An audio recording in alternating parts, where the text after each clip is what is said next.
नमस्कार। कार्यक्रम सीधा कुरा जनतासँग हेर्नको निमित्त न्यूज 24 टेलिभिजन हेरेर बसिरहनुभएका र इन्टरनेटको माध्यमबाट विश्वभर हामीलाई हेरेर बसिरहनुभएका तमाम दर्शक महानुभावलाई हार्दिक स्वागत गर्दछु। म सम्झना भुजेल। गर्मीको मौसममा राजनीतिक सरगर्मीको चर्चाबाटै कार्यक्रमको सुरुवात गरौँ।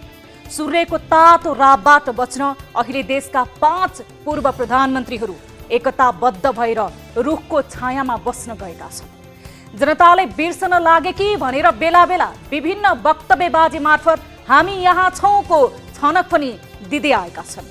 आरोप प्रत्यारोपको दोहोरी पनि चलिरहेको छ। हुन त आफू नेतृत्वमा हुँदा सिन्कोसम्म नभाँच्ने र सत्ता गएको सत्तो सराप र रुवावासी गर्ने नेपालका नेताहरूको पुरानै बानी हो। अहिलेको विपक्षी गठबन्धनमा पनि सबै मौका पाएर परीक्षण भएर फेल भएकाहरू छन्। तसर्थ यिनीहरू सत्तामा आए भने देशको मुहारै फेरिएला भन्ने भ्रम त अब आम सर्वसाधारणलाई छैन होला। हो, यिनीहरू सत्तामा आए भने केही कुरा भने पक्कै फेरिन्छ। जनताको जीवनशैली होइन, तिनका आसेपासेको जीवनशैली भने पक्कै फेरिन्छ होला। गाडी घरहरू पनि फेरिन्छन् होला। जति नै पानीमाथिको भानो बन्न खोजे पनि अहिलेको विपक्षी गठबन्धनका प्रमुख नेताहरूको विगत पनि नेपाली जनतालाई राम्ररी थाहा छ। कोही सरकारमा जान पार्टी फुटाएका, कोही चुनाव हारेर पनि प्रधानमन्त्री भएका, कोही 5000 को मात्र जिम्मा लिने, कोही भारतको भजन मात्र गाइरहने। प्रधानमन्त्री ओली जति आत्तिएका छन् अहिले त्यो भन्दा बढी विपक्षी गठबन्धन आत्तिएको भान हुन्छ। होइन भने आफैले लडेर ल्याएको दाबी गर्ने व्यवस्था भन्दा पुरानै व्यवस्था ठिक होला किन भन्थे। त्यसैले अहिलेको यो सत्तो सराप पनि सत्ता नपाएको डाहा मात्र हो भन्ने प्रश्न छ। अन्य दलका नेताहरूलाई छहारे दिइरहेको रुखलाई पनि सुख छैन। महाधिवेशनको चट्टारो छ। रुखभित्र पनि विचित्रको नाटक मञ्चन चल्दैछ। नेतृत्व युवाले गर्नुपर्छ भन्ने 70 आसपासकाहरू नै सभापतिका उम्मेदवार दिन्छन्। अनि युवाले पनि नेतृत्वको लागि जति कुरले पनि उम्मेदवारी दिइहाल्ने आँट चाहिँ गर्न सक्दैन। हुन त देशकै विडम्बना यस्तै छ।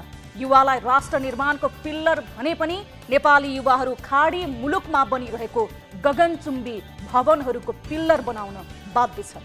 राजनीति गरेर देश बनाउँछु भन्नेहरूले पनि झण्डा बोक्ने र आफ्नै ज्यान थेग्न गाह्रो हुने नेताहरूले कनी गरेको भाषणमा ताली ठोक्ने बाहेक महत्त्वपूर्ण भूमिका पाएका छैनन्। नेपाली राजनीतिप्रति अहिलेको पुस्ता वितृष्णा पैदा हुनुको मुख्य कारण पनि यही हो।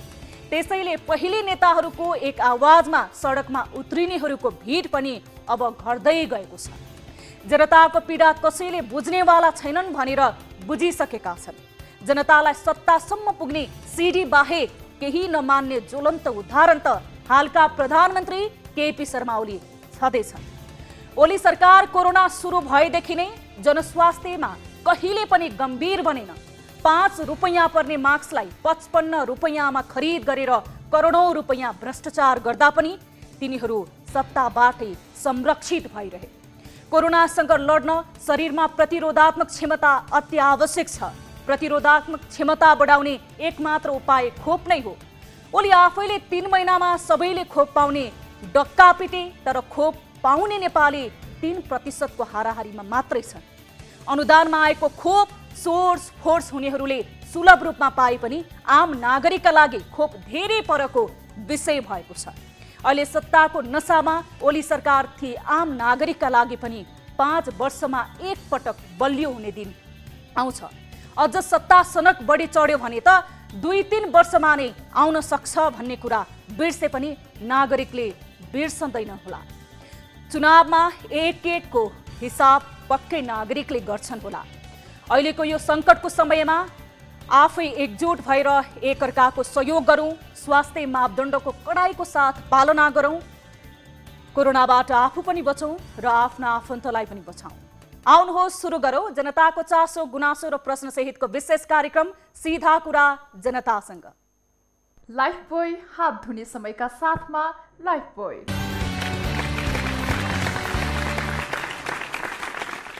स्वागत छ दर्शक महानुभाव कार्यक्रम सीधा कुरा जनतासँगमा। आजको कार्यक्रममा पनि हामीले विभिन्न विषयहरू समावेश गरेका छौं। खासमा आम नागरिकको चासोको विषय रहेको छ खोप कहिले लगाउन पाइएला।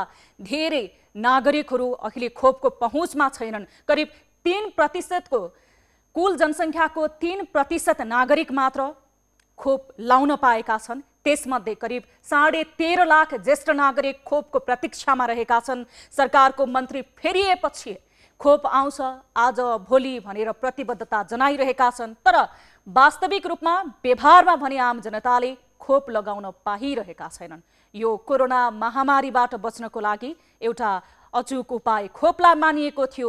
धेरै देशहरू खोप उत्पादनमा जुटिरहेका छन्। उत्पादन नभएका देशहरूले आफ्ना नागरिकहरूलाई खोप खरिद गरेर र दात्री निकायसँग सहकार्य गरेर भए पनि उपलब्ध गराइरहेका छन्। तर हाम्रो सरकार यति बेला आफ्नै सत्ताको खिचातानीमा रुमलिरहेको, नागरिकको स्वास्थ्यप्रति संवेदनशील नबनेको आरोप जनताले स्वाभाविक रूपमा लगाइरहेका छन्। यस विषयमा आज हामी कुराकानी गर्नेछौँ। विपक्षीको तर्फबाट यसरी अहिले यो महामारीको समयमा कसरी सरकारले गरेको कार्यलाई नियालिरहेको छ, सरकारको भूमिकालाई कतिको सहयोग गरिरहेको छ र विपक्षीको भूमिका के रहेको छ, सरकारलाई घचघचाउनको लागि, सरकारलाई सहयोग गर्नको लागि, आम जनस्वास्थ्यप्रति संवेदनशील बन्नको लागि भनेर हामी नेपाली कांग्रेसका नेता तथा पूर्व स्वास्थ्य मन्त्री गगन थापासँग कुराकानी गर्नेछौँ भने खोप यति बेला लिएर आउने अथवा खोप ल्याउनको लागि राष्ट्रपतिदेखि नेपालका परराष्ट्र मामिला सल्लाहकारदेखि परराष्ट्र मन्त्रीदेखि हाम्रा विभिन्न देशमा गएका राजदूतसम्मले पहल गरेको समाचारहरू हामीले सम्प्रेषण गर्यौं। तर सबैजना लागि पर्दा पनि व्यवहारतः खोप आम नागरिकले चाँडै पाउने निचोड भने हामीले सम्प्रेषण गर्न सकिरहेका छैनौं। यस विषयमा हामी कुराकानी गर्नेछौँ, जसका लागि हामी खोप सल्लाहकार संयोजक तथा प्रमुख परिवार स्वास्थ्य कल्याण महाशाखाका डाक्टर तारानाथ पोखरेलसँग पनि कुराकानी गर्नेछौँ। सरकारले खोप ल्याउने विषयमा के कस्तो प्रयासहरू गरेको छ, कहिलेसम्म आम नागरिकले खोप पाउँछन् र जो नागरिकले पहिलो डोज खोप लगाएका छन् ती नागरिकहरूले दोस्रो डोज खोप कहिले पाउँछन् भन्ने विषयमा सरोकार रहेर कुराकानी गर्नेछौँ भने राष्ट्रिय उपभोक्ता मञ्चका अध्यक्षसँग पनि आज हामी जोडिनेछौँ। राष्ट्रिय उपभोक्ता मञ्चले विज्ञप्ति पनि जारी गरेको छ कि खोपमा सोस फोर्स चल्यो। खोपमा अस्पतालका कर्मचारी लागे, स्वयं डाक्टरहरू लागे र त्यसै गरी जनप्रतिनिधिहरू लागे, जसले गर्दा लक्षित वर्ग र खोपको मापदण्ड विपरीत वितरण भयो भन्ने विषयमा हामी कुराकानी गर्नेछौँ र त्यसका के आधारहरू रहेको छ अध्यक्ष जो उपभोक्ता मञ्चसँग भनेर यो विषयमा पनि कुराकानी गर्नेछौँ। यस अलावा आजको कार्यक्रममा हामीले अर्को विषयवस्तु पनि समावेश गरेका छौँ। यो विषयवस्तु रहेको छ पोखराबाट। पोखराको अस्पतालमा स्वास्थ्य कर्मीहरूले काम गरेका थिए र फ्रन्टलाइनमा खटिएर काम गर्ने क्रममा कोभिड संक्रमित भएका थिए। कोभिड संक्रमित भइसके पछाडि इन्सुरेन्स गरेको पैसा पाउनुपर्ने थियो, तर मणिपाल अस्पतालको प्रशासनले इन्सुरेन्स कम्पनीबाट पाएको करिब 41 लाख पैसा अहिलेसम्म स्वास्थ्य कर्मीलाई नबाडेको भनेर मणिपाल शिक्षण अस्पतालमा काम गर्ने स्वास्थ्य कर्मचारीहरू, स्वास्थ्य कर्मीहरू अस्पतालको विरुद्धमा बोल्न विवश भएका छन्। यस विषयमा पनि हामी इन्सुरेन्स कम्पनीसँग र सम्बन्धित निकायसँग कुराकानी गर्नेछौँ। जो स्वास्थ्य कर्मीहरू महामारीको विरुद्धमा फ्रन्टलाइनमा खटिएर काम गरे, तर त्यही स्वास्थ्य कर्मीले आफूलाई कोरोना लागेको इन्सुरेन्स बिमाको पैसा समेत नपाएको र अस्पतालले त्यो पैसामा आँखा लगाएको भन्ने विषयमा हामी कुराकानी गर्नेछौँ सम्बन्धित निकायसँग। यस अलावा सिन्धुपाल्चोकको पीडा यहाँहरूलाई हामीले योभन्दा अगाडिको श्रृङ्खलामा पनि प्रस्तुत गरेका थियौँ। मेलम्ची र हेलम्बू जहाँ राहतको सामग्रीहरूको अपेक्षामा आम नागरिकहरू बसेका थिए, वैकल्पिक कुनै व्यवस्था गरिदिएदेखि हुन्थ्यो भनेर मध्यवर्षाको समय छ, रात दिन जुनसुकै समय पानी परिरहेको छ र त्यही त्रासमा बाँचिरहेका जनताको यो सम्बन्धी दुःख सम्बन्धी एउटा रिपोर्ट पनि आजको कार्यक्रममा हामी समावेश गर्नेछौँ। यस अलावा कार्यक्रम अवधिभर तपाईँ दर्शक महानुभावसँग प्रत्यक्ष रूपमा टेलिफोन संवादबाट र भाइबर व्हाट्सएपबाट कुराकानी गर्नेछौँ। यदि इन्टरनेटको पहुँचमा हुनुहुन्छ भने हामीसँग तपाईँहरू जोडिन सक्नुहुनेछ। कार्यक्रमको सुरुवात गरौँ ताली र गालीबाट। यसअघि हामीले उठाएको विषय थियो पटक पटक आयल निगमले पेट्रोलियम पदार्थमा गरेको मूल्य वृद्धिलाई के भन्नुहुन्छ भन्ने प्रश्नमा 14.60% अर्थात् 216 जनाले तालीमा र 85.40% अर्थात् 1263 जनाले गालीमा मत जाहेर गर्नुभएको छ। यो मतलाई आधार मान्दा स्वाभाविक होइन, यो त उपभोक्तालाई भार थप्दै मुनाफा कमाउने चलखेल हो भन्नेमा मत बढिरहेको छ। अब ताली र गालीको लागि आजको हाम्रो विषय रहेको छ विपक्षी गठबन्धनमा रहेका पूर्व प्रधानमन्त्रीहरूप्रति कतिको आशा छ। आशा छ केही गर्लान् भन्नेले तालीमा, आशा छैन भन्नेले गालीमा भोट गर्न सक्नुहुनेछ। भोटिङ सुरु हुन्छ अबबाट। हाम्रो पात्रोको एप्लिकेसन मार्फत ताली र गालीमा आफ्नो अमूल्य विचार र प्रतिक्रिया दिन सक्नुहुनेछ।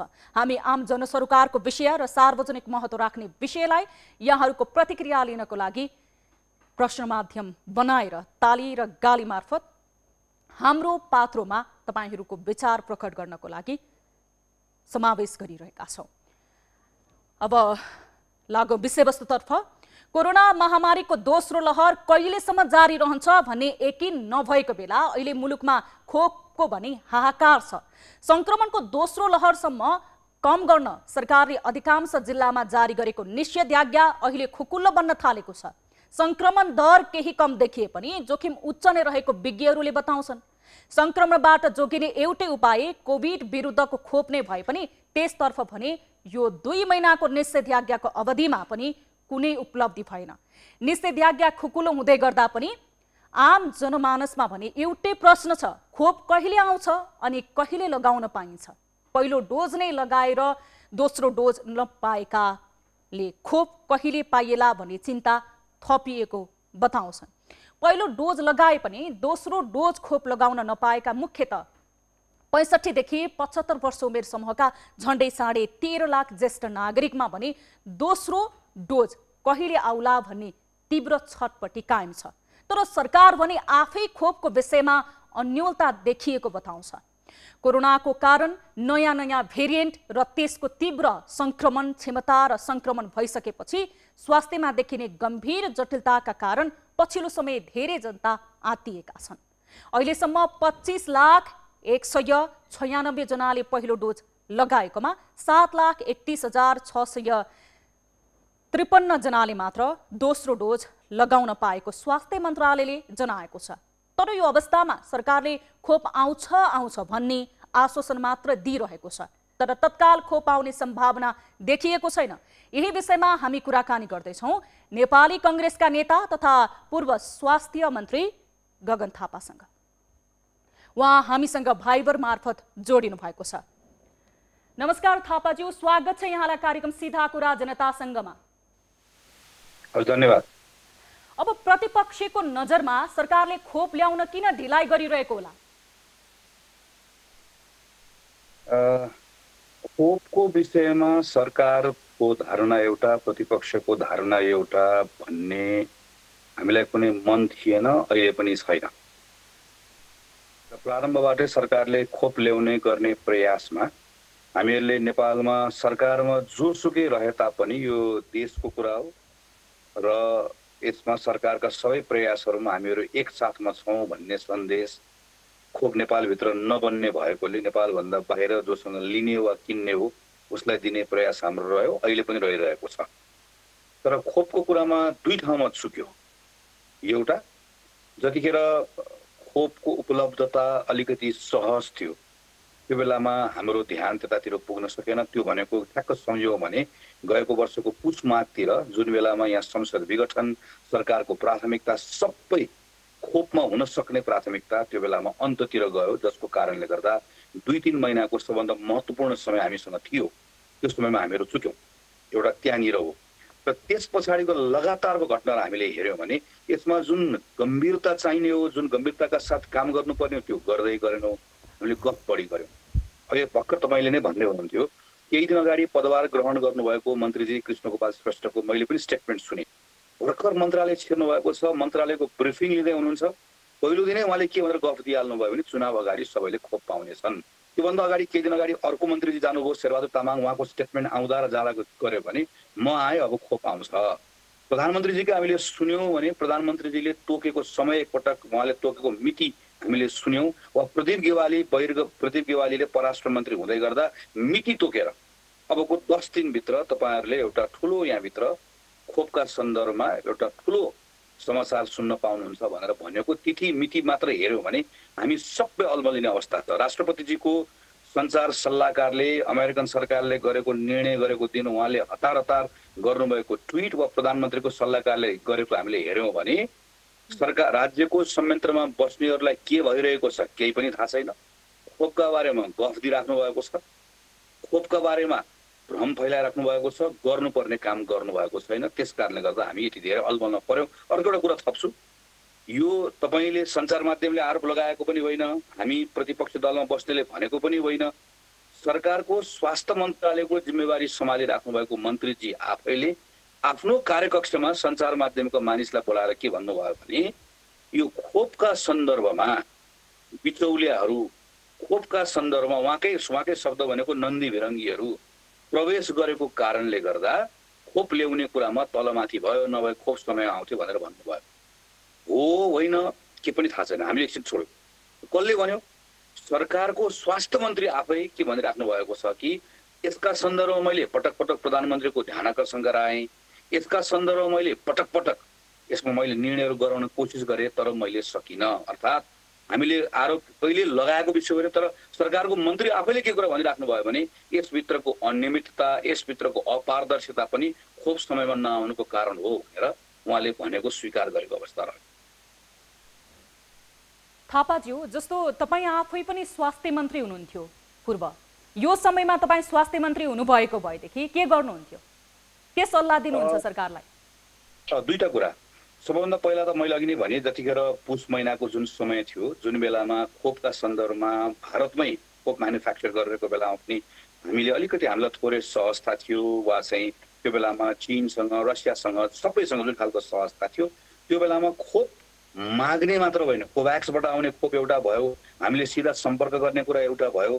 तर सुरुदेखि नै नेपालका सन्दर्भमा जति सकिन्छ त्यति खोप हामीले, हाम्रो हक पनि लाग्छ, कतिपय हामी हक दाबी गरेर मागेर पनि ल्याउँछौँ, कतिपय नेपालले आफ्नो मित्रतालाई प्रयोग गरेर यो हामी त्यसबाट पनि लिएर आउँछौँ।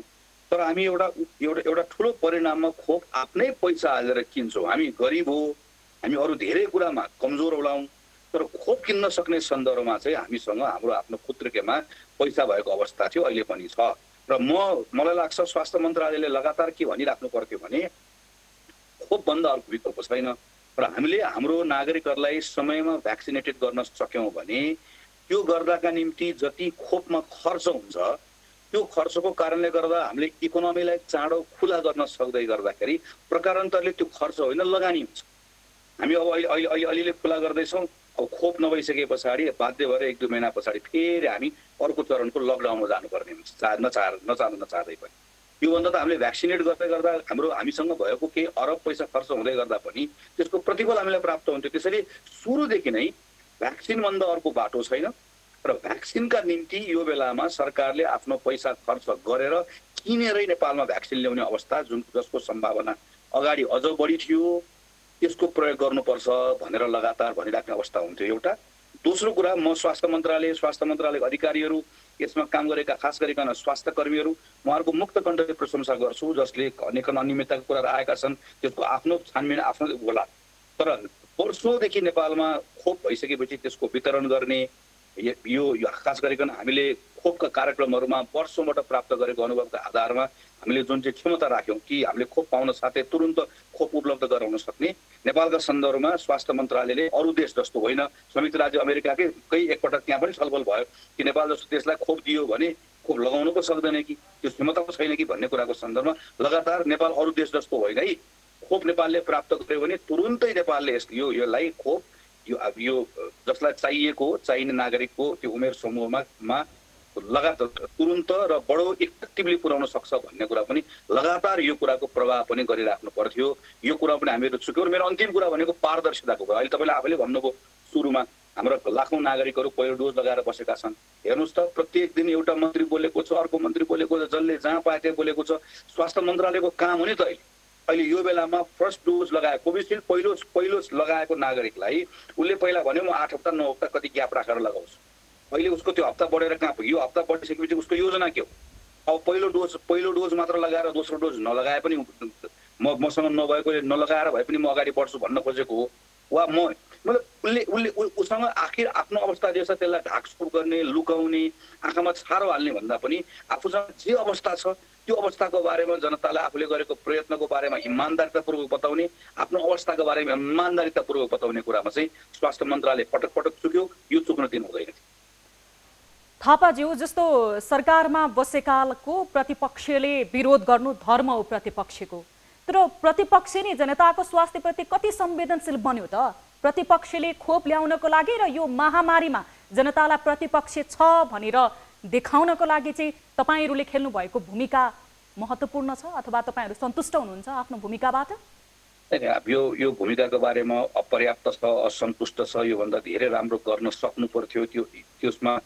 त्यसमा मेरो कुनै त्यसमा म डिफेन्ड गर्न चाहन्न। तर खोप ल्याउने विषयको सन्दर्भमा चाहिँ हेर्नुहोस्, यसलाई चाहिँ सरकार प्रतिपक्ष राजनीतिक दल भनेर एक ठाउँ मिसायो भनेदेखि भने यो चाहिँ हामीले यो सरकारलाई जसले जिम्मा पाएको त्यसलाई हामी जवाफदेही नै बनाउँदैन।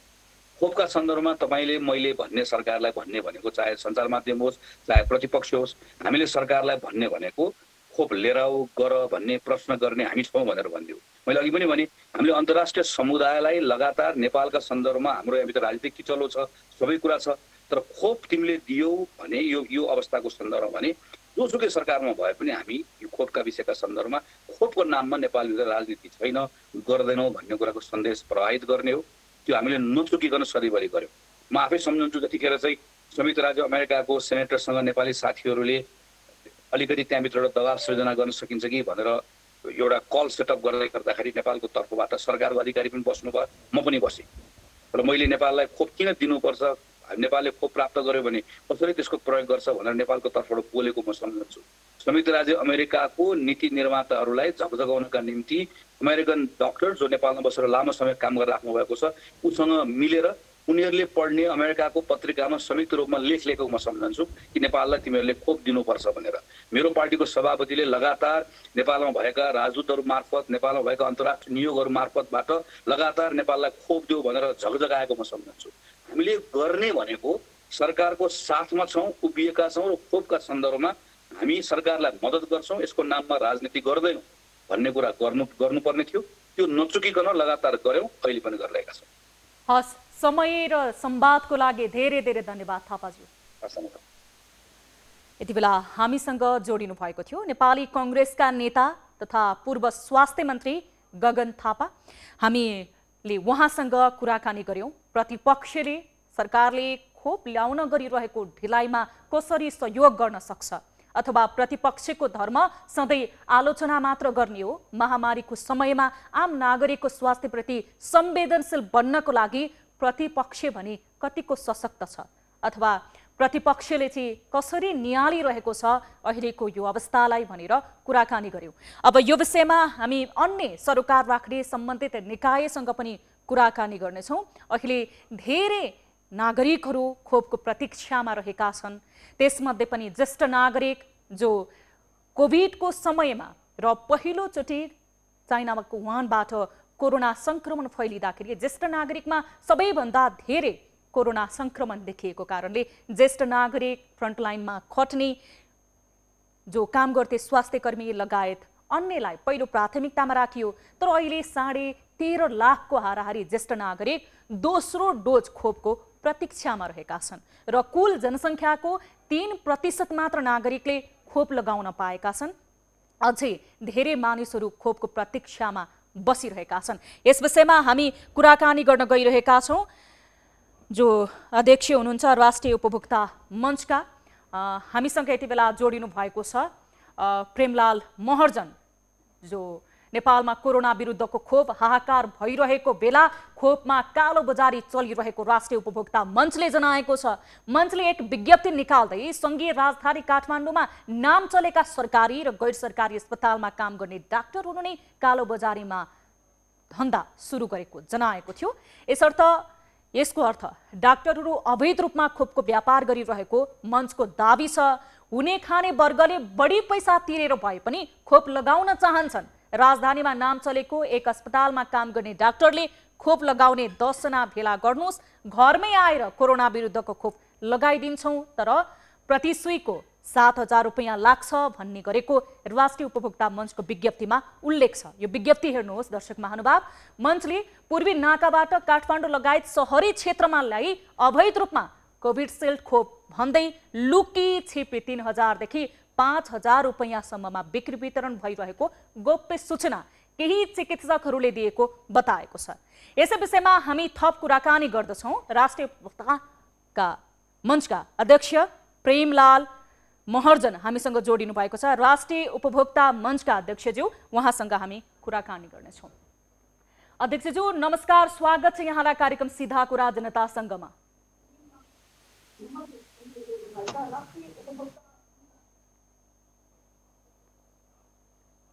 अध्यक्षज्यू नमस्कार, स्वागत छ यहाँलाई कार्यक्रम सीधा कुरा जनता संगमा। नमस्कार हजुर, सुनिरहनु भएको छ मेरो आवाज? एकदम सुनिरहेको। कृपया टेलिभिजन अन गर्नु भएको छ भने बन्द गरिदिनुहोस् अथवा त्यो साउन्ड म्युट गरिदिनुहोस्, जसले गर्दा हामी कुराकानी गर्न अलि असहज हुन्छ। एकदम गरिसके। अब राष्ट्रिय उपभोक्ता मञ्चले आज एउटा विज्ञप्ति सार्वजनिक गर्यो। यो विज्ञप्ति सार्वजनिक गर्ने आधारहरू के हुन् आम दर्शकलाई बताइदिनुहोस् त। धन्यवाद। सबभन्दा पहिले आम दर्शकको चासोको विषयको कुरालाई लिएर तपाईँले पनि चासो देखाउनु भएकोमा म न्युज 24लाई हार्दिक धन्यवाद दिन चाहन्छु। यो 5 दिन भयो हामीले यो अध्ययन गरेको र यसमा चाहिँ मैले अलिकति इन्फर्मेसन लिएँ। सम्बन्धित चिकित्सकबाटै बजारमा पनि यो कोरोनाको खोप पाउन थाल्यो। यो कोभिड यसमा चाहिँ तपाईँहरूले चाहिँ अलिकति जानकारी लिनु पर्यो। 3,000 देखि 5,000सम्म यो पाइराखेको छ। यो के हो भनेर मसँग सोध्ने भइसकेपछि र मलाई नि मैले पनि 1-2 जनासँग सोधेँ कि म पनि अब 65 वर्ष नागेको मान्छे भएको कारणले मलाई पनि चाहियो भनेर भनिसकेपछि 1-2 ठाउँमा एउटा इन्फर्मेसनको लागि लिँदाखेरि यो त बजारमा पाउने भन्ने मैले पनि कुरा सुनेको छु भनेर भनिसकेपछि म गम्भीर भएँ। र त्यसपछि दोस्रो कुरा यो पूर्वी नाकाहरूबाट आइराखेको भन्ने कुरा पनि हामीले सुन्यौँ र त्यहाँका हाम्रो साथीहरूसँग सोद्धाखेरि पनि हामीले पनि यही कुरा सुनेका छौँ। यो तर चाहिँ हामीले फेला परेका छौँ, हामी खोजी नीतिमै छौँ, तर यो पक्का पनि पाउँछ गएको। अब यही तपाईँको यो सिजनमै यो कोरोना भाइरसको दोस्रो लड्केकोमा चाहिँ रेमडेसिभिर चाहिँ विराटनगर नाकाबाट व्यापक रूपमा चाहिँ नक्कली रेमडेसिभिर भित्रिएको अवस्था छँदै थियो। र साथसाथै अर्को मैले चाहिँ यसलाई चाहिँ तर्क यसरी पनि जोडेँ कि नेपाल सरकारसँग रहेको यो कोभिसिल्डको खोपहरू ग्याप भएको भन्ने कुरा चाहिँ मिडियामा पनि आएको थियो र यसमा चाहिँ अलिकति चाहिँ सरकारी निकायबाट पनि यो सूचना दिएको थियो। योलाई चाहिँ एकै ठाउँमा ल्याउँदाखेरि र अर्को कुरा पश्चिम बङ्गालमा विशेषतः कलकत्तामा नक्कली तपाईँको खोप व्यापक रूपमा बन्न थालियो र त्यहाँ बिक्री वितरण हुन थालियो भनेर त्यहाँको सरकार समेतले अनुगमन गरेर कारवाहीको दायरामा ल्याइसकेपछि पक्का पनि गएको महिना पनि तपाईँको रेमडेसिभिर त्यसरी नै आएको थियो। त्यहीबाट यो भएपछि हामीले 5 दिनपछि बल्ल चाहिँ हामीले चाहिँ यो आम जनताको सरकारको विषय पनि भएर हामी चुप लाग्न नसकेको कारण आज हामीले प्रेस विज्ञप्ति निकाल्न बाध्य भएको। अध्यक्षज्यू, तपाईँले बताउनु भयो धेरै सम्बन्धित व्यक्तिसँग मैले सोधेँ, डाक्टरहरूलाई सोधेँ, त्यस पछाडि मेरो जानकारीमा आयो, समाचारमा सुने, छिमेकी देशमा खोपमा भएको अनियमिततालाई नजिकबाट निहाले, केही पढे भनेर। तर तपाईँहरूको जस्तो यस्तो हेर्नुहोस् त जिम्मेवारपूर्ण संस्था, जुन संस्थाले निकालेको विज्ञप्तिलाई लिएर धेरै मानिसहरू त्रसित पनि हुन सक्छन्। करिब 13.5 लाख ज्येष्ठ नागरिकहरू त अहिले दोस्रो डोज खोपको प्रतीक्षामा रहेका छन्। आम नागरिकको पहुँचमा खोप पुगेको छैन। यो बेलामा विज्ञप्ति निकाल्नको लागि त केही आधार चाहिँ चाहिएला नि, उजुरी चाहिएला, प्रमाण चाहिएला। सुन्नुहोस् न, मैले अघि पनि भने यो आधार नभएको भए आम नागरिक जस्तो मै भनौँ, एउटा उदाहरणको लागि मै भनौँ 68 वर्ष पुगेको म व्यक्तिले मैले आजसम्म फागुन 23 गते लिएको खोप आज 20औं हप्ता भइसक्यो। अहिलेसम्म सरकारले हामीलाई चाहिँ दोस्रो खोप दिन सकिएको अवस्था छैन। र तपाईँको पैसा तिरेको खोपको चाहिँ आयात पनि गर्न सकिएको अवस्था छैन। नेपाल सरकारले 10 लाख खोपको लागि पैसा दिइसकेको छ, खोइ त्यो आएको। र त्यो अवस्थामा हामी त्यसै पनि चिन्तित थियौँ। र त्यसमा पनि तपाईँको नक्कली के अरे नक्कली कोभिसिल्डका खोपहरू चाहिँ बजारमा छ्यासी पाउन थाल्यो इन्डियामा भनेपछि हामी तर्सिर हुनु परेको परेन। र एउटा कुरा थियो। अर्को कुरा यही मैले आफैले चाहिँ तपाईँको सोध्ने गर्दाखेरि नि 3000 देखि 5000 सम्ममा खोप बाहिर बजारमा पाउँछ भनेर सम्बन्धित चिकित्सकहरूबाट मलाई जानकारी भइसकेपछि त्यो जानकारी मैले आम नागरिकसम्म पुर्याउन मेरो दायित्व हो, मेरो धर्म पनि हो, मेरो कर्तव्य पनि हो। त्यसै कारणले मैले यो गरेको। मैले कसैलाई तसित गर्ने, हाम्रो संस्थाले कसैलाई चाहिँ एडभोकेट गर्न खोजेको होइन। यो त के छ भने आम नागरिक सचेत हुनुहोस्। हामीले चाहिँ सामाजिक सञ्जालमा पनि भनेको छौँ, सरकारी निकायहरूबाट दिने खोपमा मात्र विश्वास गरौँ, अरू बाहिरका कुनै दिने खोपमा विश्वास नगरौँ भनेको छौँ हामीले। अध्यक्षज्यू, मैले तपाईलाई प्रश्न गरेँ र तपाईले भन्नुभयो म पनि ज्येष्ठ नागरिक हुँ, 68 वर्षको भएँ, पहिलो खोप लगाएको छु कोभिसिल्ड, तर दोस्रो डोजको लागि पर्खिरहेको छु भनेर तपाईले गर्ने प्रश्न स्वाभाविक रह्यो। र तपाईँ जस्तो बुवा आमाहरू, ज्येष्ठ नागरिक बुवा आमा र आम नागरिकले गर्ने प्रश्न त स्वाभाविक रह्यो। तर सरकारले आफ्नो ठाउँबाट पहल गरिरहेको छु भनेको छ। यो समयमा तपाईँ आफैले बताउनुहुन्छ कि बजारमा नक्कली म मान्दिनँ। सरकारले पटक्कै पहल गरेको छैन। पहल गरेको भए त अहिले ज्येष्ठ नागरिकहरूलाई यो स्थितिमा राख्छ र सरकारले जसरी भए पनि ल्याउँथ्यो नि। तपाईँको एउटा कुरा म तपाईँलाई भन्छु, म पनि सचेत नागरिकको म राख्छु म आफूलाई। यो कोभ्याक्ससँग अथवा चाहिँ ब्रिटिस सरकारसँग सल्लाह गरेर वा ब्रिटिस सरकारसँगै लिएर भए पनि ल्याउनु पर्ने, बेलायतबाट भए पनि ल्याउन सकिन्थ्यो नि। किनभने बेलायत सरकारकै एउटा चाहिँ अक्सफोर्ड युनिभर्सिटीको सहकारीमा बनेको यो खोप हो। त्यो भनेपछि तपाईँको बेलायतबाट पनि ल्याउन सकिन्थ्यो नि। इन्डियाले दिएन भनेर बेलायतबाट ल्याउन नसकिने त होइन।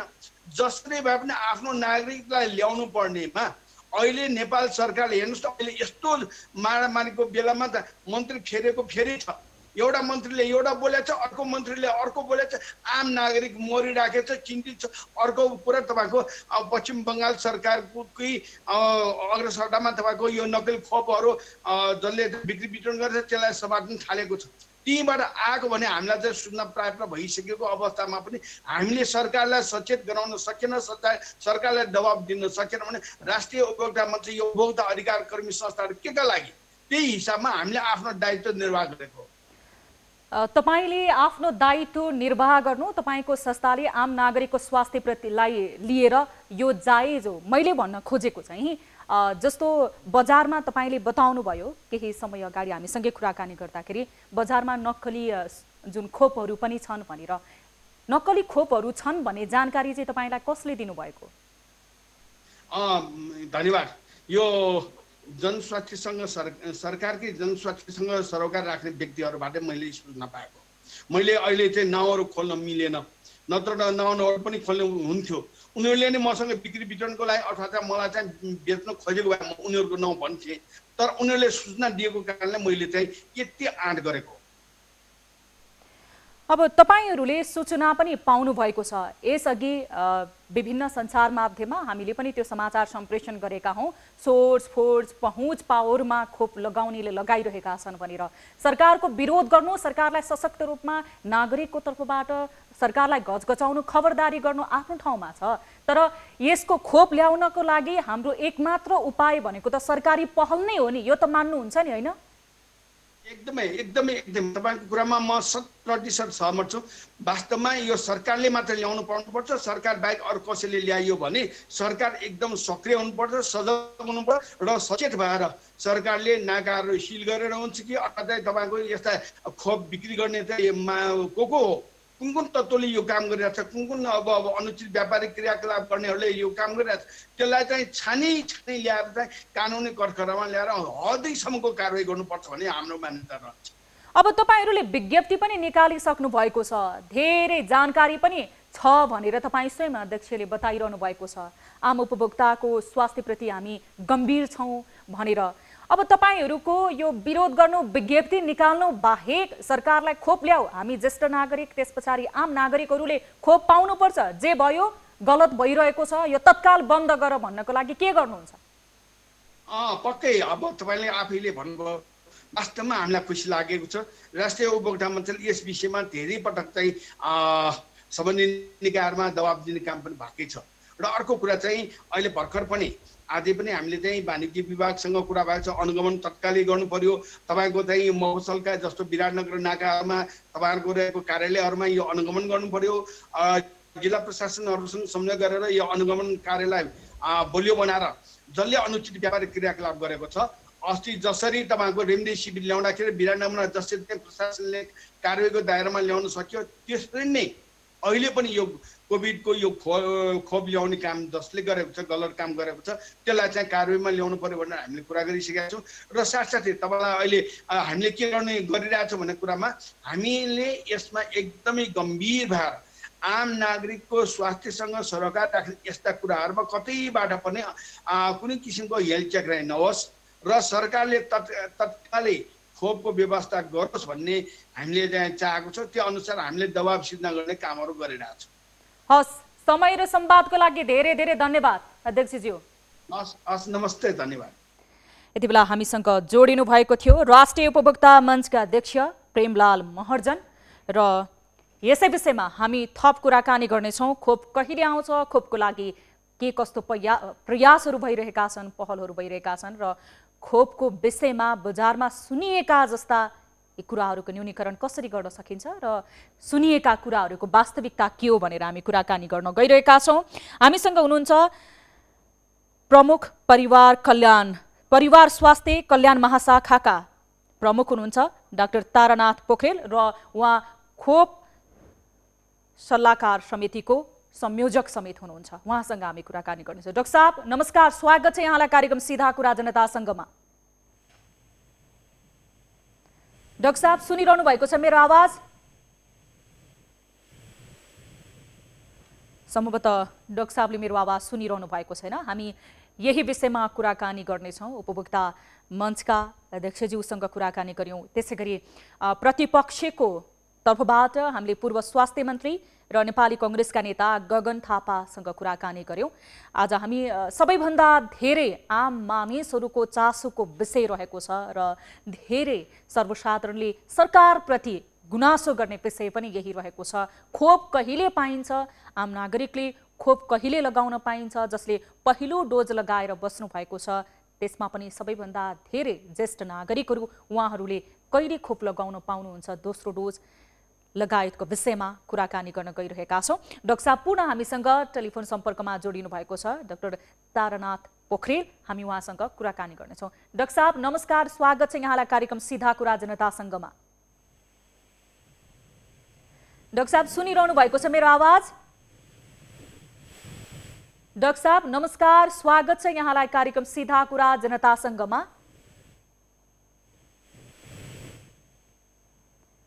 सम्भवतः प्राविधिक कारणले गर्दाखेरि उहाँले मेरो आवाज सुन्न नसक्नु भएको हुन सक्छ र खोपकै विषयमा हामी सरकारका प्रतिनिधिको रूपमा कुराकानी गर्न गइरहेका छौँ। सरकारको तर्फबाट के कस्तो प्रयास भइरहेको छ भन्ने विषयमा हामीसँग टेलिफोन सम्पर्क मार्फत जोडिन गइरहनु भएको छ डाक्टर तारानाथ पोखरेल, जो प्रमुख हुनुहुन्छ परिवार स्वास्थ्य कल्याण महाशाखाको भने खोप सल्लाहकार समितिको संयोजक समेत हुनुहुन्छ। उहाँसँग हामी कुराकानी गर्ने प्रयास गरिरहेका छौँ। पुनः उहाँलाई हामीले टेलिफोन संवाद मार्फत जोड्ने प्रयास गरिरहेका छौँ। नमस्कार डाक्टर साहब, स्वागत छ यहाँलाई कार्यक्रम सीधा कुरा जनतासँगमा। नमस्कार, धन्यवाद। अब आम दर्शक जसले हामीलाई हेरिरहनु भएको छ र धेरै दर्शकहरू जसले आम चासोको रूपमा लिइरहनु भएको एउटा विषय रहेको छ, सरकारलाई लिएर गुनासो गर्नुहुने विषय नै रहेको छ। सरकारमा मन्त्री फेरिएपछि आश्वासन मात्र पाइयो, खोप कहिले लाउन पाइन्छ भन्ने प्रश्न छ। कहिले लगाउन पाउँछन् त खोप? यहाँले भन्नुभए जस्तै करिब 13,65,000 नेपाली नागरिक दिदीबहिनी दाजुभाइहरूलाई हामीले फागुन 23 गतेतिर खोप लगाएका थियौँ हजुर र हामीसँग चाहिँ त्यति मात्राको लागि दोस्रो मात्राको लागि खोप सुनिश्चित नै थियो। भारत सरकार अन्तर्गत सेरम इन्स्टिच्युटबाट उत्पादन भएको कोभिसिल्ड खोप 10 लाख, त्यसपछि कोभ्याक्स फेसिलिटीबाट प्राप्त हुने करिब 3.5 लाख जति खोप प्राप्त भइसकेपछि त्यति नागरिकहरूको लागि पुग्छ भनेर हामी सुनिश्चित भएर हामीले खोप लगाएकै हो। तर अब पछि आएर हाम्रो काबु बाहिरको परिस्थितिले गर्दाखेरि सेरम इन्स्टिच्युटबाट हामीले 10 लाख मात्रा खोप प्राप्त गर्न सकेनौँ, जो हामीले अग्रिम भुक्तानी पनि गरिसकेका थियौँ। एउटा त्यो कारण भयो। अर्को कोभ्याक्स फेसिलिटीबाट पनि सेरम इन्स्टिच्युट मार्फतै प्राप्त हुने कोभिसिल्ड भ्याक्सिन उहाँहरूले पनि कोभ्याक्स फेसिलिटीले पनि दिन नसकेको कारणले गर्दाखेरि अहिले नागरिकहरूले खोप लगाउन पाएका छैनन्। करिब अब 12 हप्ताभन्दा पनि बढी भइसकेकै अवस्था हो। त्यसैले गर्दा हामीले यो खोप लगाउन सकेको अवस्था अहिले छैन। खोप लगाउन नसकेको अवस्थाको विषयमा त जानकारी गराउनु भयो डाक्टर साहब। अब तपाईँ खोप सल्लाहकार समितिको संयोजक पनि हुनुहुन्छ। तपाईँहरूले कस्तो सल्लाह दिनुहुन्छ स्वास्थ्य मन्त्रीज्यूहरूलाई? मन्त्रीहरू त फेरि नै पछि भोलि नै खोप आउँछ जस्तो गर्नुहुन्छ त। म सल्लाहकार समितिको संयोजक होइन। सल्लाहकार समितिको संयोजक अर्कै डाक्टर साहब हुनुहुन्छ। म ती परिवार कल्याण महाशाखाको तर पनि सम्बन्धित व्यक्ति हुनुहुन्छ नि त। सम्बन्धित व्यक्ति त हुनुहुन्छ। हाम्रा स्वास्थ्य मन्त्रीहरूले, त्यस पछाडि हाम्रा सरोकार राख्ने अन्य व्यक्तिहरूले पनि किन यसरी खोप चाहिँ भोलि नै पाइन्छ जसरी आश्वासन बाँड्छन् होला?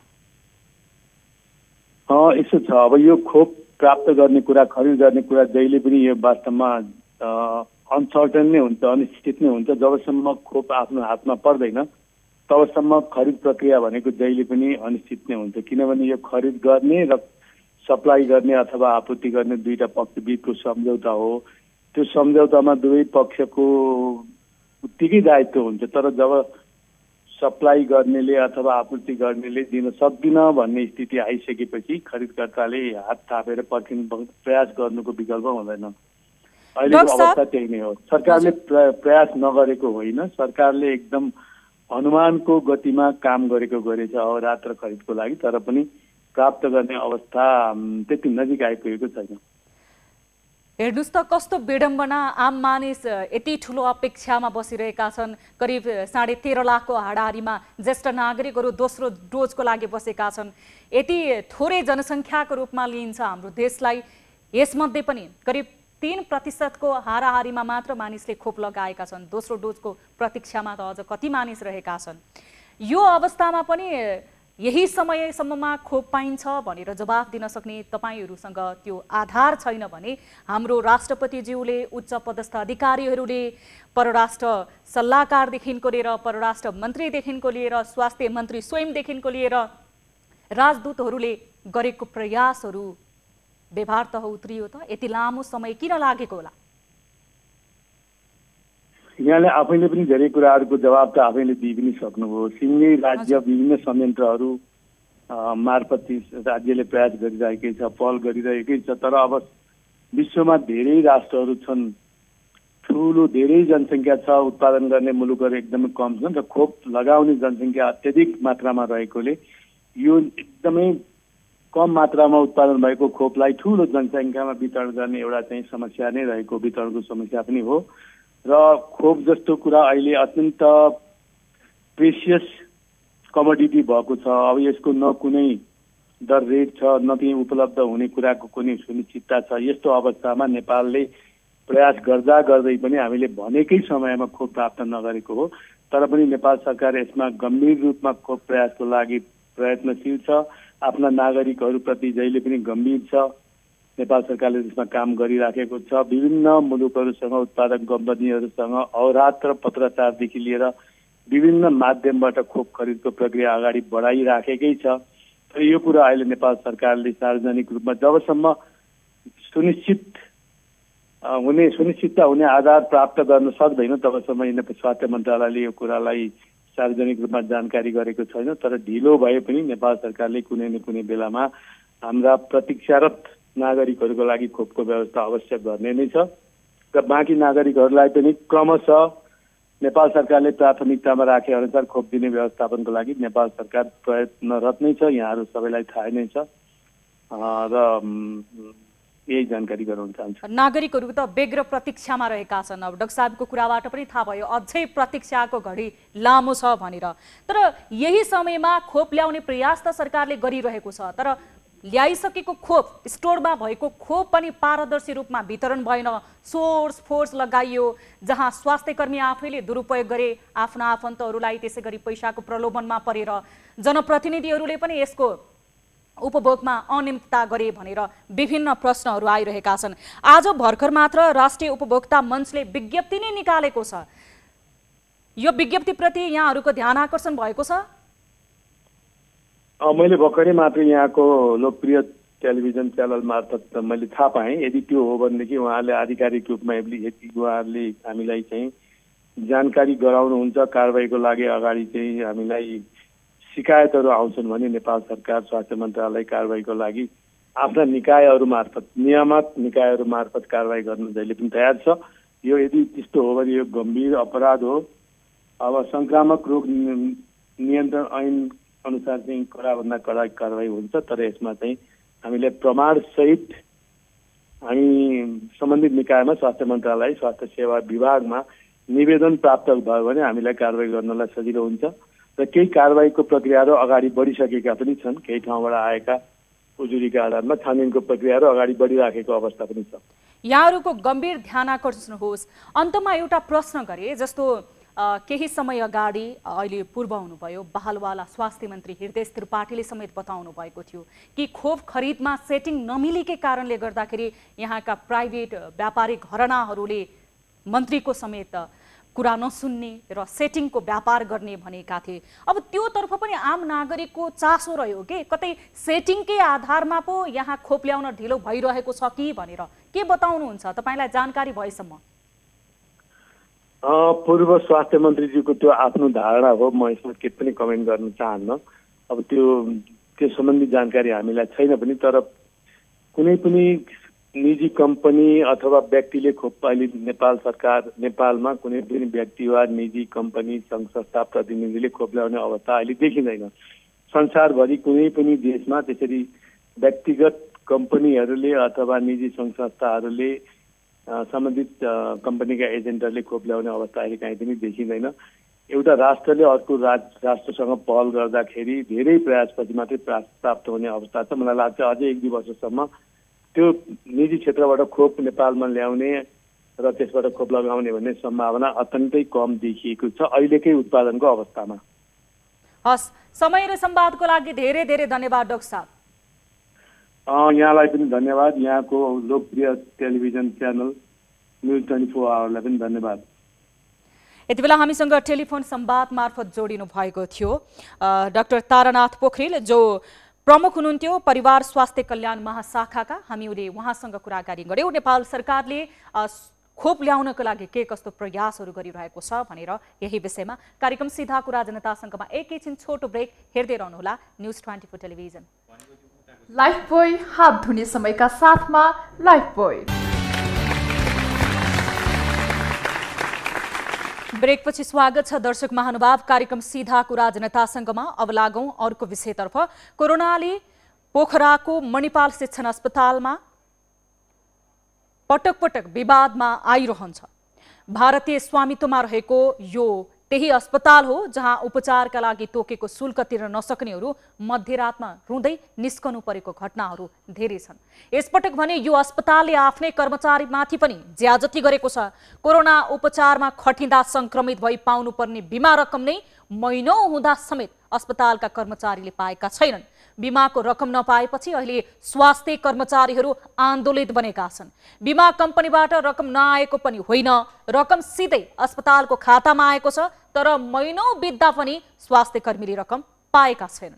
अहिले अस्पतालले बिरामीको रकम नदिन, बिमितको रकम नदिन विभिन्न बहानाबाजी गरिरहेको स्वास्थ्य कर्मीहरूको आरोप छ। कास्कीबाट हाम्रा टिभी जर्नलिस्ट राजेन्द्र अधिकारीले पठाएको यो रिपोर्ट हेरौं।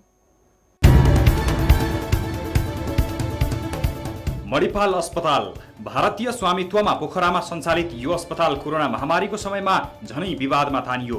नेपालको कानुन नै नमान्ने मणिपाल भारतीय सञ्चालकहरूले कोरोना महामारीका बेला अस्पताल पुग्ने संक्रमितमाथि गरेको व्यवहार र उपचारका लागि तोकेको चर्को शुल्क तिर्न नसक्नेहरू मध्यरातमा रुँदै निस्किनु परेका घटनाहरू कार्यक्रम सीधा कुरा जनतासँगले देखाइसकेको छ।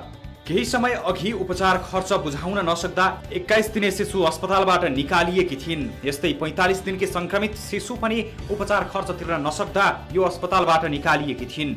तर दुर्भाग्य निकालिएकी ती शिशुले उपचारका लागि आश्रय पाएको पश्चिमाञ्चल क्षेत्रीय अस्पतालमा प्राण त्याग्नु परेको थियो। मणिपालको आफ्नै कर्मचारीमाथि ज्यादती बिमाको रकम पचाउने खेल। अहिले पुनः यो अस्पताल विवादमा तानिएको छ। अस्पतालले यो पटक आफ्नै कर्मचारीको कोरोना उपचारमा खटिँदा संक्रमित भई पाउनुपर्ने बिमा रकम नै महिनौं हुँदा समेत दिएको छैन। कोरोना संक्रमणको सुरुवातको चरणमा बिमा गराइएका स्वास्थ्यकर्मीहरूले बिमा बापतको रकम अस्पतालको खातामा आएको महिनौं हुँदा समेत नपाएको भन्दै आन्दोलित बनेका छन्। मणिपालले यो कोभिड पेसेन्ट भन्नाले कोभिड स्टाफ जुन यो कोभिडको बिरामीहरूलाई हेर्दाखेरि हाम्रो स्टाफहरूलाई चाहिँ जुन कोभिड लागेको छ उहाँहरूको इन्सुरेन्स बापत पैसा आएको पैसाहरू चाहिँ मणिपालले रोकेर राखेको छ। यो कुरा सत्य हो। यो बिमा चाहिँ सायद मणिपाल कम्पनीले आफूले गराएर चाहिँ कि जस्तो लाग्यो मलाई आफूलाई। उनीहरूको आदि हामीहरूको आदि थियो र उहाँको कम्पनी बिमा उ गरेपछि जो कोभिड लागेका व्यक्तिहरू हुन्छ के हाम्रो यहाँको मतलब एक्ज्याक्ट यति मलाई थाहा भएन। एभरेजमा त लगभग 50 क्रसको उसमा हुनुहुन्छ जस्तो लाग्छ मलाई। पटक पटक अस्पताल प्रशासनसँग वार्ता गरेका स्वास्थ्यकर्मी कर्मचारी र मजदुर संगठनलाई अस्पतालले पटक्कै टेरेकै छैन।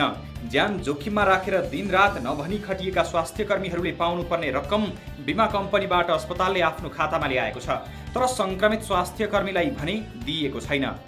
हाम्रो तर्फबाट पुरापुर पहल गरेका छौँ। यसमा गर्नुपर्ने पहल भनेको मुख्य चाहिँ त वार्ता नै हो, मिटिङ नै हो होइन।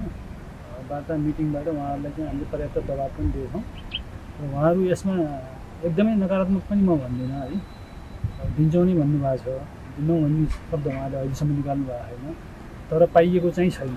बिमा बापत पाउनुपर्ने रकम महिनौं बितिसक्दा पनि पाउन नसकेपछि आक्रोशित छन् मणिपालमा कार्यरत स्वास्थ्यकर्मी कर्मचारी र मजदुरहरू। तर अस्पताल प्रशासन यो विषयमा मौन छ। यो रकम रोक्न मिल्ने चाहिँ होइन, किन भन्दा यो कर्मचारी बिरामी भए बापत पाएको रकम हो होइन। उनले चाहिँ पीडामा परेर यो चाहिँ सरकारको पोलिसी पनि त्यही थियो, रोक्न मिल्ने चाहिँ होइन। अब संस्थाले अहिलेसम्म रोकेर राखेछ। अस्पतालको खातामा बिमा रकम पठाइसकिएको छ। बिमा company national insurance company limited Pokhara शाखामा मणिपाल अस्पतालका 42 जना स्वास्थ्यकर्मी कर्मचारी र मजदुरहरूले बिमा गराएको 1 वर्ष भइसक्यो। बिमा बापतको रकम इन्सुरेन्स कम्पनीले मणिपालको खातामा पठाइसकेको महिना भन्दा बढी भइसक्यो, तर उनीहरूको खातामा रकम परेको छैन। यता national insurance company limited Pokhara शाखाका प्रबन्धक सुनिल काजी श्रेष्ठले मणिपाल शिक्षण अस्पतालबाट बिमा गरेकाहरूमध्ये 90% को पठाइसकेको जानकारी दिए। पोलिसी भनेको एउटा कन्ट्र्याक्ट हो। त्यो भनेको चाहिँ एउटा अर्गनाइजेसनले इन्सुरेन्स कम्पनीले इन्स्योर्ड र इन्सुरेन्स कम्पनीले कन्ट्र्याक्ट गर्ने हुन्छ। त्यो कन्ट्र्याक्टमा हामीले के गरेका छौँ भनेदेखि आफ्नो स्टाफ प्रपर्टी जति पनि इन्सुरेन्स गरेका छ मणिपालले गरेका छ। मणिपालले इन्सुरेन्स गरिसकेपछि हामीले मणिपाल कन्ट्र्याक्ट अनुसार जति पनि क्लेमहरू आउँछ हामीले मणिपाललाई पेमेन्ट गर्छौँ। ठिक छ सर। मणिपाललाई पेमेन्ट गरिसकेपछि स्टाफहरूले मणिपाललाई रिइम्बर्स गरिदिनु पर्ने हुन्छ। इन्सुरेन्स कम्पनीले बिमित कर्मचारीलाई गत माघ महिनामा आफ्नो न्युरोड स्थित कार्यालयमा नै बोलाएर डिस्चार्ज भाउचर कागजमा सही छाप लगाइसकेको छ। यसरी मणिपालका 42 जना स्वास्थ्यकर्मी कर्मचारी र मजदुरहरूलाई सही छाप लगाउन लगाएर बिमितले पाउने क्षतिपूर्ति बिमा रकम 42 लाख रुपैयाँ इन्सुरेन्स कम्पनीले सिधै मणिपाल अस्पतालको खातामा पठाएको छ। इन्सुरेन्स कम्पनीले डिस्चार्ज भाउचर कागजमा सही छाप लगाउन लगाए पनि अहिलेसम्म स्वास्थ्यकर्मी र कर्मचारीले कोरोना बिमा रकम पाउन सकेका छैनन्। मणिपालले आफ्ना कर्मचारीको कोरोना बिमा गर्दा 300 रुपैयाँ सहयोग गरेको थियो। बिमाको 50% रकम मात्र बुझ्न अस्पताल प्रशासनको दबाब। अहिले केही 300 रुपैयाँ बापत क्षतिपूर्तिको 50% अर्थात् 50,000 रुपैयाँ मात्र बुझ्न दबाब दिँदै आइरहेको पीडित कर्मचारीहरू बताउँछन्। 300 रुपैयाँ हस्पिटलले राखेको हो, 300 रुपैयाँ तिम्रो एकाउन्टबाट काटेको हो। हामी 1 लाख रुपैयाँ तिम्रो नाममा आएको छ। 1 लाख रुपैयाँ हामी तिम्रो पैसा 1 रुपैयाँ पनि हस्पिटललाई चाहिँदैन। हामी 1 रुपैयाँ पनि खान चाहन्नौँ। न हस्पिटललाई चाहिन्छ, हामी न हामी कसैले लिन चाहेको हो।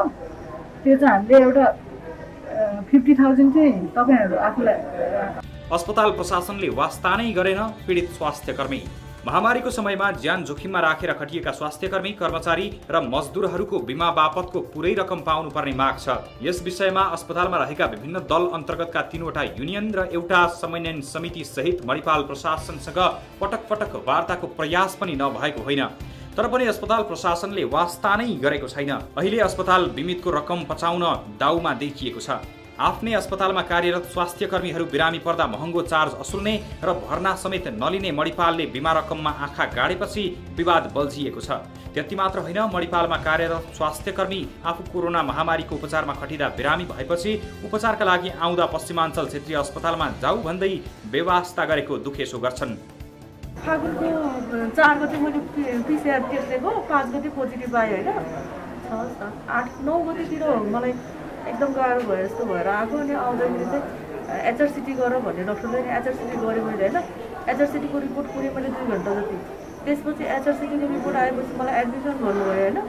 एडमिसन भने यहाँ एडमिसन लिन्न भन्नुभयो कि। सुरक्षाकर्मीले पनि पाएनन् बिमाको रकम। पोखरामा स्वास्थ्यकर्मी र सुरक्षाकर्मी दुवैले महामारीको समयमा खटिएर काम गर्दा कोरोना संक्रमित भई पाउनुपर्ने स्वास्थ्य बिमाको रकम पाएका छैनन्। मणिपालसँगै ट्राफिक प्रहरी कार्यालय कास्कीका सुरक्षाकर्मीहरू पनि पीडित बन्न पुगेका छन्। सरकारी बिमा संस्थानमा बिमा गरेका ट्राफिक प्रहरी कार्यालय कास्कीका सुरक्षाकर्मीले महिनौं बितिसक्दा पनि रकम पाउन सकेका छैनन्। दर्शक महानुभाव, स्वास्थ्यकर्मी जो कोरोना कहरको यो समयमा आफै संक्रमित भएर कोरोना संक्रमितहरूको उपचारमा खटिएका थिए र कोरोना संक्रमित भइसके पछाडि बिमा गरेका थिए। कोरोना बिमा र बिमा गरेको रकम अस्पतालको खातामा आइपुग्यो, तर अस्पतालले अहिले त्यो बिमा रकम दिनको लागि आनाकानी गरिरहेको छ। यस विषयमा हामीले बुझ्नको लागि मणिपाल अस्पतालका प्रतिनिधि र सम्बन्धित सरोकार राख्ने व्यक्तिहरूसँग कुराकानी गर्ने दिनभर जस्तो प्रयास गर्यौं, तर यद्यपि उहाँहरू यो विषयमा बोल्न चाहिरहनु भएको छैन। यति बेला भने हामीले सम्पर्कमा ल्याएका छौं नेशनल इन्स्योरेन्स कम्पनी लिमिटेडका प्रबन्ध सुनिल काजी श्रेष्ठ हामीसँग टेलिफोन सम्पर्क मार्फत जोडिनु भएको छ। पोखरा शाखाका उहाँ प्रबन्धक हुनुहुन्छ, उहाँसँग कुराकानी गर्नेछौँ। नमस्कार सुनिल सर, स्वागत छ यहाँलाई कार्यक्रम सिधा कुरा जनतासँगमा। Thank you Samjhana ji, thank you so much, thank you. अब मणिपाल अस्पतालका करिब 42 जना स्वास्थ्य कर्मी र स्वास्थ्य कर्मचारीहरू, उहाँहरूको बिमा रकम तपाईहरूले मणिपाल अस्पतालको खातामा दिइसक्नु भएको हो? हैन, ओके, हामीले चाहिँ के गरेका छौँ भनेदेखि हामीले इन्सुरेन्स गरेको भने इन्स्टिट्युसनसँग इन्सुरेन्स गरेको हैन, त्यही भएर चाहिँ हामीले चाहिँ इन्स्टिट्युसनसँग कन्ट्र्याक्ट गरेको भएको कारणले गर्दाखेरि हामीले जति पनि कोभिडको बिरामीहरूले क्लेम गर्नुभयो इन्स्टिट्युसन थ्रुबाटै गर्नुभयो, त्यही भएर हामीले इन्स्टिट्युसनमा क्लेम दिइसकेका छौँ। हजुर, अब तपाईको बिमा कम्पनीसँग के रुल छ अथवा के नियम छ कि इन्सुरेन्स गरेको व्यक्ति जसले कोरोनाको बिमा गरेको हुन्छ त्यही व्यक्तिले पूर्ण रकम पाउँछ अथवा कुनै पनि कम्पनीलाई दिइसके पछाडि त्यो पैसाको अधिकार कम्पनीसँग हुन्छ? त्यो पैसाको अधिकार कम्पनीसँग हुन्छ हुन्न भन्ने कुरा पनि उहाँहरूको त्यो इन्टरनल म्यानेजमेन्टको कुरा हो हैन। हाम्रो चाहिँ अब कुनै पनि इन्स्टिट्युसनसँग इन्सुरेन्स गर्यो भनेदेखि चाहिँ हामीले कन्ट्र्याक्ट गरिसकेपछि इन्स्टिट्युसनलाई नै हामीले पेमेन्ट गर्छौँ र त्यो हामीले पेमेन्ट गरेको पैसा चाहिँ उहाँहरूले आफ्नो स्टाफहरूलाई डिस्ट्रिब्युसन गर्नुहुन्छ हैन। अब त्यो उहाँहरूको कुरा हो कि त्यो इन्स्टिट्युसनले आफ्नो भित्र म्यानेजमेन्ट कसरी मिलाउनुहुन्छ त्यो उहाँहरूको कुरा हो। यदि हामीले इन्डिभिजुअल इन्सुरेन्स गरेको भए, हामीले इन्डिभिजुअल पोलिसी इस्यु गरेको भएदेखि चाहिँ हामीले इन्डिभिजुअल चाहिँ पेमेन्ट गर्थ्यौँ।